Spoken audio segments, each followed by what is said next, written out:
Good morning students. आज हम पृष्ठ क्रमांक 15 पर दी गई मन कविता की शुरुआत करेंगे, जो पूरक पठन की कविता है। इसके रचनाकार है विकास परिहार। इस कविता की विधा हाइकू है।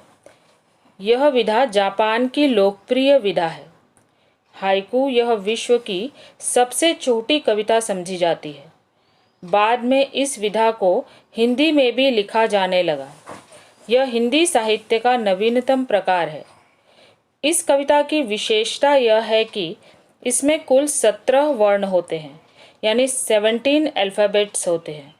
5 + 7 + 5 यानी कुल 17 वर्ण होते हैं। मतलब प्रत्येक पैराग्राफ में 17 वर्ण होते हैं।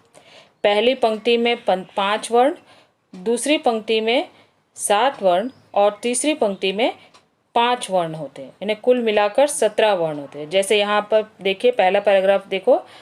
पहली पंक्ति घना अंधेरा, इसमें घ, न, अ, ध, र ये 5 वर्ण हो गए।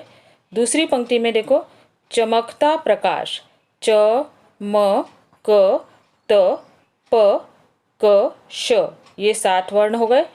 और अधिक, इसमें अ, र, अ, ध, क ये 5 वर्ण हो गए। यानी ये पूरे कुल मिलाकर 17 वर्ण होते हैं। मात्राओं को छोड़कर या सिर्फ वर्ण को गिनेंगे तो कुल मिलाकर 17 वर्ण होते हैं।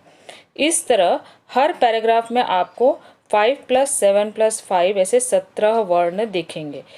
इसी को हाइकू बोला जाता है। कवि विकास परिहार जी ने जीवन में घटित होने वाली छोटी छोटी समस्याओं को सीमित शब्दों में बांधकर अपने अनुभवों को अभिव्यक्त करने का प्रयास किया है। चलिए पहला पैराग्राफ देखते हैं। घना अंधेरा, चमकता प्रकाश और अधिक। कवि यहाँ पर यह कहना चाहता है कि अगर बहुत अधिक अंधेरा हो और उसमें मामूली सा भी प्रकाश आपको दिखाई देगा तो वो प्रकाश हमें ऐसा लगेगा कि उस अंधकार को उस प्रकाश ने चीर दिया है। मनुष्य का जीवन भी कभी कभी मुश्किलों से भर जाता है, तो मनुष्य को उस अंधकार यानी तकलीफ़ों से भरे जीवन में प्रकाश या सुख की तरफ ले जाने वाला रास्ता दिखाई देगा। उस सुख के बल से वह सारे अंधकार को मिटा सकता है। कवि यहाँ यह कहना चाहता है कि जब चारों ओर घना अंधकार होता है तो उस वक्त प्रकाश की एक छोटी सी किरण भी अमूल्य होती है और प्रकाश की यही किरण सही मार्ग दिखाती है। कवि यहाँ यह संदेश दे रहा है कि जिस तरह अंधकार में ही प्रकाश का असली महत्व समझ में आता है, उसी प्रकार जीवन के दुख के बाद ही सुख के वास्तविक आनंद की अनुभूति होती है। चलिए अगला अनुच्छेद देखते हैं। करते जाओ, पाने की मत सोचो, जीवन सारा। कवि कहता है कि हमें अपने कर्म या मेहनत करते रहना चाहिए।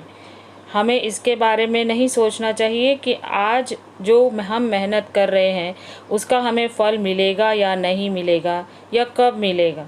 हमें अपने जीवन में अपने कर्म करते रहना चाहिए। उसका फल आपको अपने जीवन में ज़रूर मिलेगा, लेकिन आपको फल की इच्छा अभी नहीं करना चाहिए। कवि इन पंक्तियों के माध्यम से कहते हैं कि हमें अपने कर्म पर ध्यान केंद्रित करना चाहिए, न कि उसके फल पर। कवि यहाँ यह संदेश देना चाहते हैं कि फल प्राप्त करने के विषय में सोचने से अधिक श्रेयस्कर कर्म करना है। इस प्रकार इन छोटी पंक्तियों में कवि ने हमें जीवन के संघर्षों से परिचित कराया है। कविता की अगली पंक्तियाँ हम अगले वीडियो में पढ़ेंगे। धन्यवाद।